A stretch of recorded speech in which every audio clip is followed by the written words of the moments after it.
ನಮಸ್ಕಾರ. ನಮ್ಮ ಅಗಸನಕಟ್ಟೆ ಅರುಣ್ ಅವರು ಇವತ್ತು ಜನ್ಮದಿನವನ್ನು ಆಚರಿಸ್ಕೊಳ್ತಾ ಇದ್ದಾರೆ.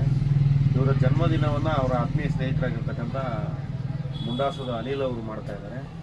ಅಂದರೆ ಆತ್ಮೀಯರು ಮತ್ತು ಕ್ಲಾಸ್ಮೇಟ್ಸು ಅನ್ನೋ ಕಾರಣಕ್ಕೆ ಅಂತಲ್ಲ, ನಮ್ಮ ಅನಿಲ್ ಅವರು ತುಂಬ ವರ್ಷಗಳಿಂದ ಅವ್ರದ್ದೊಂದು ಸಾಮಾಜಿಕ ಸೇವೆ ಇದೆ. ಯಾರು ಹುಟ್ಟುಹಬ್ಬವನ್ನು ಆಚರಿಸ್ಕೊಳ್ಳೋಕ್ಕೆ ಆಗೋದಿಲ್ವೋ ಮತ್ತು ಯಾರು ಮನ್ನಣೆಯನ್ನು ಪಡೆದಿರೋದಿಲ್ವೋ ಅವರನ್ನು ಗುರುತಿಸಿ ಅವರ ಮನೆ ಬಾಗಿಲಿಗೆ ಹೋಗಿ ಇಲ್ಲ ತಮ್ಮ ಅಂಗಡಿಗೆ ಅವ್ರನ್ನ ಕರೆಸಿ ಅವರಿಗೆ ನಿಮ್ಮ ಜನ್ಮದಿನಕ್ಕೆ ನಮ್ಮ ಶುಭಾಶಯಗಳು ಇರ್ತವೆ, ನಿಮ್ಮ ಜೊತೆಗೆ ನಾವು ಇರ್ತೀವಿ ಅಂತಕ್ಕಂಥ ಒಂದು ಬೆಂಬಲವನ್ನು ಸೂಚಿಸಿ ಅವರು ಕಳೆದ 16 ವರ್ಷಗಳಿಂದ ಈ ಕಾರ್ಯಕ್ರಮವನ್ನು ಮಾಡ್ಕೊಂಡು ಬರ್ತಾ ಇದ್ದಾರೆ.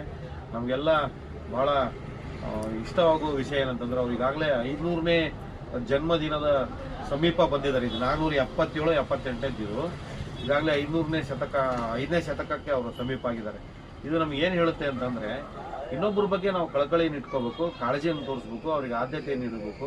ಬರೀ ನಮ್ಮ ಕುಟುಂಬ, ನಮ್ಮ ಬಂಧು ಬಳಗ ಅನ್ನೋದೇ ನಮ್ಮ ಸ್ನೇಹಿತ ವಲಯ ಮತ್ತು ಕಡೆಗಣಿಸಲ್ಪಟ್ಟ ವಲಯ ಅಂತೇನಿರುತ್ತೆ ಸಮಾಜದಲ್ಲಿ, ಅವ್ರನ್ನೆಲ್ಲರನ್ನೂ ಗುರುತಿಸ್ತಕ್ಕಂಥದ್ದು ಅನಿಲ್ ಅವರ ಕಾರ್ಯ. ನಿಜಕ್ಕೂ ಇದು ಇತರರಿಗೆ ಮಾದರಿಯಾಗಿರ್ತಕ್ಕಂಥ ಕೆಲಸ.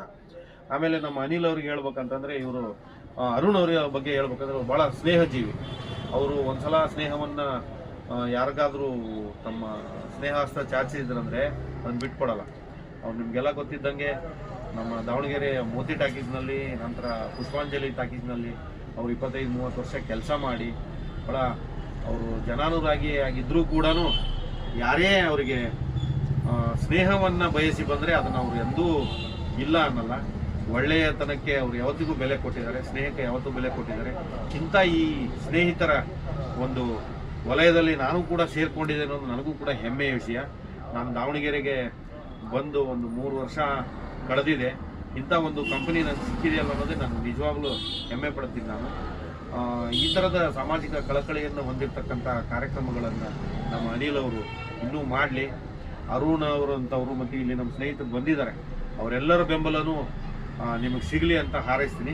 ಜೊತೆಗೆ ಈ ಹುಟ್ಟುಹಬ್ಬಕ್ಕೆ ಅರುಣ್ ಅವರಿಗೆ ನಾನು ಶುಭಾಶಯಗಳನ್ನು ಕೋರ್ತಾ ನಮ್ಮೆಲ್ಲರ ಒಳ್ಳೆಯತನಗಳನ್ನು ನಾವು ಮೈಗೂಡಿಸ್ಕೊಳ್ತೀವಿ ಅಂತಕ್ಕಂಥ ಭರವಸೆಯನ್ನು ನಾನು ಇಲ್ಲಿ ಕೊಡ್ತೀನಿ ಸ್ನೇಹಿತರೆ.